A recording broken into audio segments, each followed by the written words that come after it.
हरे कृष्ण। आप सभी भक्तजनों का दिन शुभ और मंगलमय हो।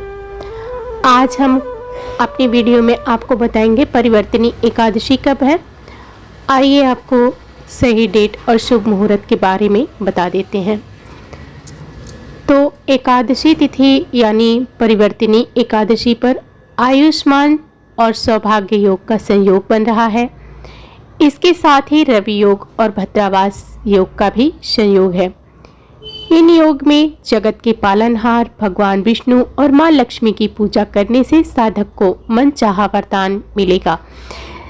सनातन धर्म में परिवर्तनी एकादशी का खास महत्व है। यह पर्व हर साल भाद्र माह के शुक्ल पक्ष की एकादशी तिथि को मनाया जाता है। इस शुभ अवसर पर जगत के पालनहार भगवान विष्णु और मां लक्ष्मी की पूजा और भक्ति की जाती है। साथ ही भगवान विष्णु की कृपा पाने के लिए व्रत रखा जाता है। इस व्रत को करने से साधक को मनोवांछित फल मिलता है। साथ ही जाने अनजाने में किए गए पापों से मुक्ति भी मिलती है। तो वैदिक पंचांग के अनुसार भाद्रपद माह के शुक्ल पक्ष की एकादशी तिथि 3 सितंबर को देर रात 3:53 पर शुरू होगी और अगले दिन यानी 4 सितंबर को सुबह 4:21 पर समाप्त हो जाएगी। सनातन धर्म में उदया तिथि मान्य है, इसलिए 3 सितंबर को परिवर्तनी एकादशी मनाई जाएगी। परिवर्तनी एकादशी का पारण 4 सितंबर को दोपहर 1:36 से लेकर शाम 4:07 तक मध्य पारण कर सकते हैं। इस दौरान साधक स्नान, ध्यान, पूजा पाठ करें। वहीं पूजा के बाद व्रत खोलें। व्रत खोलने से पहले अन्न का दान अवश्य करें। भाद्रपद माह के शुक्ल पक्ष की एकादशी तिथि पर सूर्योदय से पहले उठें। इस समय भगवान विष्णु और मां लक्ष्मी को प्रणाम करें। अब घर की साफ सफाई करें। इसके बाद गंगा जल युक्त पानी से स्नान करें। सुविधा होने पर गंगा या पवित्र नदियों में स्नान कर सकते हैं। वहीं स्नान ध्यान के बाद आचमन करें और पीले रंग के कपड़े पहने। आप सबसे पहले भगवान भास्कर को जल अर्घ करें। तत्पश्चात पंचोपचार कर लक्ष्मी नारायण जी की पूजा करें। पूजा के समय लक्ष्मी नारायण जी को पीले रंग के फल, फूल, मिठाई अर्पित करें। विष्णु चालीसा का पाठ करें और मंत्र जपें। पूजा के अंत में आरती, सुख समृद्धि की कामना करें। दिन भर उपवास रखें। संध्या काल में आरती के बाद फलाहार करें। अगले दिन व्रत खोलें। और परिवर्तनी एकादशी में ये कथा जरूर सुनी जाती है, तभी इस व्रत का फल मिलता है। बेहद पुण्यदायी माना जाता है। इस उपवास को रखने से मोक्ष की प्राप्ति होती है। इसके साथ ही पापों का नाश होता है। धार्मिक मान्यताओं के अनुसार इस दिन भगवान विष्णु और माता लक्ष्मी की पूजा का विधान है। पंचांग को देखते हुए इस बार यह व्रत 3 सितंबर यानी आज रखा जा रहा है। एकादशी का हिंदू धर्म में महत्व है। भाद्रपद माह के शुक्ल पक्ष की एकादशी तिथि को परिवर्तनी एकादशी के नाम से जाना जाता है। इस दिन भगवान विष्णु के वामन अवतार और भगवान गणेश की पूजा का विधान है। ऐसा कहा जाता है कि इस व्रत के प्रभाव से सभी पापों का अंत हो जाता है। इस साल यह व्रत आज यानी 3 सितंबर को रखा जा रहा है। जब यह पर्व इतना करीब है तो आइए इसकी व्रत कथा के बारे में जानते हैं, जो यहाँ पर हम आपको सुनाने जा रहे हैं। युधिष्ठिर कहने लगे कि हे प्रभु, भाद्रपद शुक्ल एकादशी का क्या नाम है, इसकी विधि तथा इसकी महिमा कृपा करके हमें बताइए। तब भगवान कृष्ण ने कहा कि सभी पापों का नाश करने वाली उत्तम वामन एकादशी की महिमा मैं तुमसे कहता हूँ, तुम इसे ध्यान पूर्वक सुनो। यह पद्मा परिवर्तनी एकादशी के नाम से भी कहलाती है। इसका यज्ञ करने से वाजपेय यज्ञ का फल मिलता है। पापियों के पाप का नाश करने के लिए इससे बढ़कर कोई उपाय नहीं है।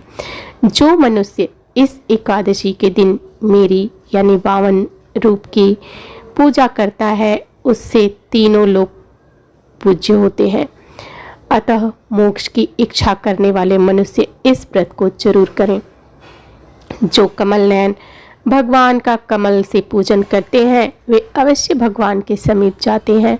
जिसने भाद्रपद शुक्ल एकादशी को उपवास और पूजन किया, उसने ब्रह्मा विष्णु सहित तीनों लोकों का पूजन कर लिया।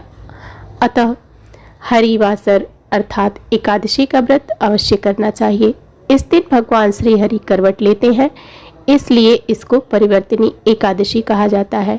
मुरलीधर के वचनों को सुनकर युधिष्ठिर बोले, भगवान मुझे अति संदेह हो रहा है, आप किस प्रकार सोते और करवट लेते हैं तथा किस तरह राजा बलि को बांधा और वामन रूप रखकर क्या क्या लीलाएं की, चातुर्मास के व्रत की विधि क्या है तथा अपने शयन करने पर मनुष्य का क्या कर्तव्य है, इसे आप मुझसे विस्तार से बताइए।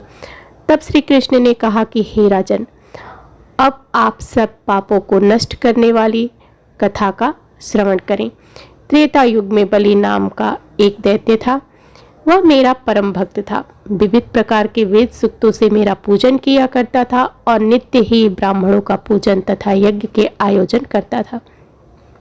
लेकिन इंद्र के से द्वेष के कारण उसने इंद्रलोक तथा सभी देवताओं को जीत लिया।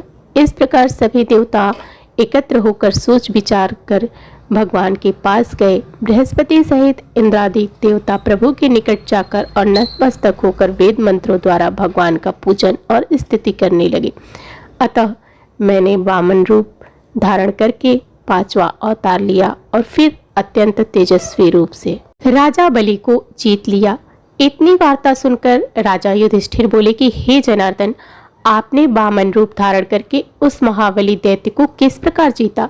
तब भगवान कृष्ण कहने लगे कि मैंने बलि से 3 पग भूमि की याचना करते हुए कहा कि ये मुझको 3 लोक के समान है और हे राजन, यह तुमको अवश्य ही देनी होगी। राजा बलि ने इसे तुच्छ याचना समझकर 3 पग भूमि का संकल्प मुझको दे दिया और मैंने अपने त्रिविक्रम रूप को बढ़ाकर यहाँ तक कि भूलोक के पद, भूवरलोक में जंघा, स्वर्गलोक में कमर, महालोक में पेट, जनलोक में हृदय, यमलोक में कंठ की स्थापना कर सत्यलोक में मुख, उसके ऊपर मस्तक स्थापित किया। सूर्य, चंद्रमा आदि सब ग्रह गण, योग, नक्षत्र, इंद्रादि देवता और शेष आदि सब नागों ने विविध प्रकार से वेद सूक्तों की से प्रार्थना की। तब मैंने राजा बलि का हाथ पकड़कर कहा कि हे राजन, एक पद से पृथ्वी, दूसरे से स्वर्ग लोक पूर्ण हो गए, अब तीसरा पग कहाँ रखूं? तब बलि ने अपना सिर झुका लिया और मैंने अपना पैर उसके मस्तक पर रख दिया, जिससे मेरा वह भक्त पाताल को चला गया। फिर उसकी विनती और नम्रता को देखकर मैंने कहा कि हे बलि, मैं सदैव तुम्हारे निकट ही रहूंगा। विरोचन पुत्र बलि से कहने पर भाद्रपद शुक्ल एकादशी के दिन बलि के आश्रम पर मेरी मूर्ति स्थापित हुई। इसी प्रकार दूसरी क्षीर सागर में शेषनाग के पृष्ठ पर हुई। हे राजन, इस एकादशी को करना चाहिए। इस दिन तांबा, चांदी, चावल और दही का दान करना उचित है।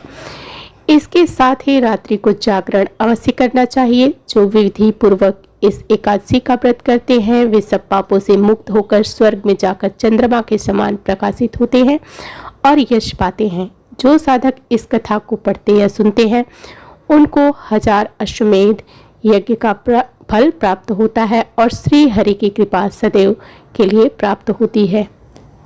तो ये थी आज की वीडियो को लाइक, चैनल को सब्सक्राइब जरूर करिएगा। मिलते हैं अगले वीडियो में। धन्यवाद।